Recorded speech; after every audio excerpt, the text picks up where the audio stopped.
Welcome to our special episode today where we're going to pay tribute to our veterans. Join us as we explore this sacred place we're dedicated to honoring the brave men and women who have served our country. Welcome to Riverside National Cemetery.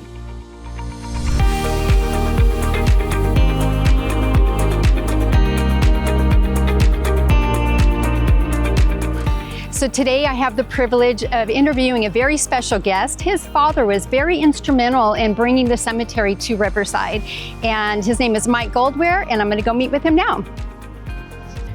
Hi Mike, how are you? Hi Marni, and you? Thank you so much for meeting with me. So Mike, I understand that your father was very instrumental in bringing the cemetery to our beloved Riverside, and that you've been volunteering since the late 80s. That's a long time. And so what I would like to know from you is the significance of the cemetery to our city and also nationally. Well, in the early 70s, the United States was looking for a place for another national cemetery. Okay. It was not looking at Riverside. So a group of men operating through the Military Affairs Committee of the Greater Riverside Chambers of Commerce went to work along two fronts. One was the military, the other was civilian. The point man on the military side was then Colonel, later Brigadier General Stan Brown. He was the commanding officer at March Air Force Base at the time. He was keeping his superiors. By the way, March Air Force Base was part of the 15th Air Force at the time. 15th Air Force was part of arguably one of the most potent commands in the history of the Republic, the Strategic Air Command. Headquarters of 15th Air Force was to the west of I-215, March was to the east. Brown was keeping his superiors, the commander and vice commander of the 15th, Lieutenant General, that's 3 stars, Bill Pitts, who was a Poly High graduate, Riverside, and a West Point graduate, and Major General John Hinton, 2 stars, apprised of all developments from the military side. Generals Pitts and Hinton basically told Colonel Brown, make it happen, get that cemetery for Riverside.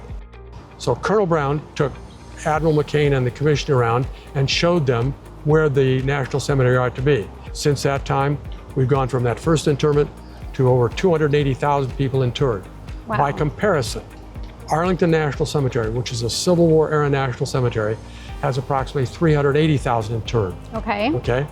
Well, this national cemetery averages about 45 interments per day, every business day of the week.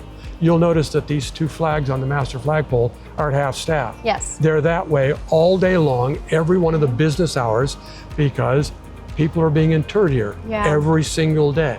Yeah, well, thank you for sharing that. You bet. So I know that you're also instrumental in the Concert for Heroes. Yes. Tell me a little bit about that, because I know that this is growing year after year, and I want to learn more about it. Okay. I chaired 2 committees. One was a committee which hosted the Congressional Medal of Honor Society at its national convention in 1999 in Riverside. The second committee, which was the one which designed, raised the money for, and built the National Medal of Honor Memorial, which was where we're going to be shortly. Okay.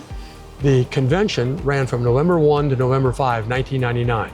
The opening night of the convention was a great concert performed by the Riverside Philharmonic, and during part of the concert, it was backed up by about 400 voices. It was a spectacular evening. And we thought, you know, this is something we ought to do every year. Yes. And the original plan was to have the original Concert for Heroes in 2000. Something happened and prevented that. Okay. So the first concert took place in 2001 at the amphitheater. Okay. Without any advertising, we got about 2,000 people. The first time? First time. Wow. Okay. So as it built from year to year, in the pre-pandemic years, we reached about 10,000 people. Oh, that's amazing. Last couple, 3 years, we've been at about 5,000, 6,000 people.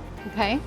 So it's still a greatly attended concert. The Riverside Philharmonic is one of the finest orchestras in this country. Yes. And it's a very special evening with a great orchestra, celebrating a great event, our Independence Day, in an awesome place. So another special thing about our cemetery here is the National Medal of Honor Memorial. Correct. So that is a huge thing. And can you just share a little bit more about that? Sure. In preparing for the Congressional Medal of Honor Society's National Convention, I learned that there was no place in the nation where every recipient of the Medal of Honor was enshrined by name at a single location that was publicly accessible. Is that still the case? And owned by the people of the United States. That is still the case. Okay. There is one and only one place where all of those things come together.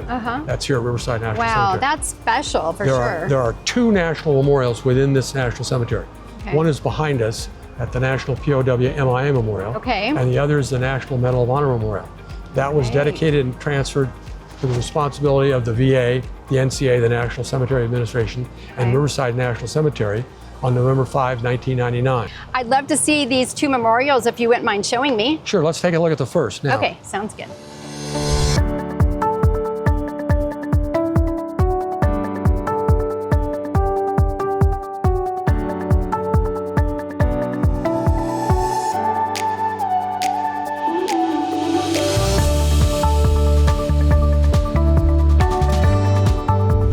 Thank you so much for meeting with me. You are a wealth of information. We have definitely learned a lot today. People can come and visit this place, right? They should.